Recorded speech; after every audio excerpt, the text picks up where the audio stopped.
What's up, fellow hunters? Nox here. Welcome back. On today's episode of Build of the Week, we have the Accelerator, a ridiculously strong Paralysis Switch Axe build. We have 3 different versions, including one min-maxed and one budget build, so you can pick what's right for you. Let's get into it. Our weapon of choice is where things get interesting already, the Rampage Switch Axe. We can turn this into a very effective Paralysis weapon by choosing Paralysis for the file at the end.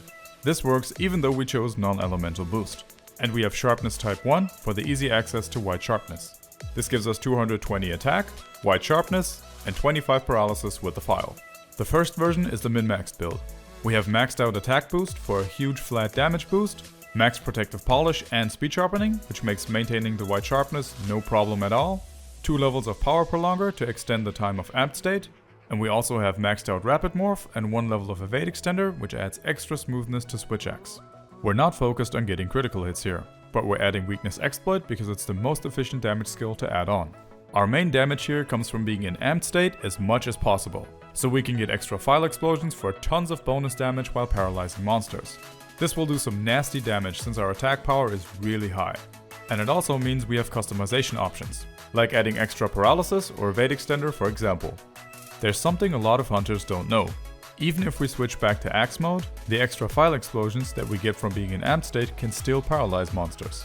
Version 2 is a lot easier to make, and at its core only requires a talisman with 2 level 2 slots to make.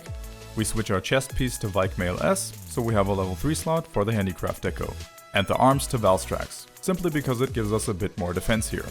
The base skills remain the same, and the comfort of max protective polish plus speed sharpening stays intact as well. But this time, the talisman and decorations allow us to customize things a bit more. You could, for example, switch out the attack decos for Paralysis level 3, which would increase the Paralysis from 25 to 35. Since we only need 2 level 2 slots on the talisman, I use one that gives me Divine Blessing and Evade Extender level 2. I get some additional mobility and a chance to take only half the damage of any attack that hits me, making this an excellent choice for Super Apex fights. The only downside here is that I have to drop flinch free or 1 level of speed sharpening. Before we move on, in case you're wondering, you can use all of these builds with the Volvidon Switch Axe as well. You will on average get 1 more paralysis per hunt, in exchange for losing about 15% of your damage. I personally rather stick to the Rampage option for these, also because we can change its design of course. Version 3 is a budget plus comfort option. We can use any talisman that has a level 3 slot, because we again need a place to put the handicraft deco. If possible, I recommend you pick something that has a beneficial skill on it for you. I'm using this talisman as example. It has Evade Window level 2, a level 3, 2 and 1 slot on it.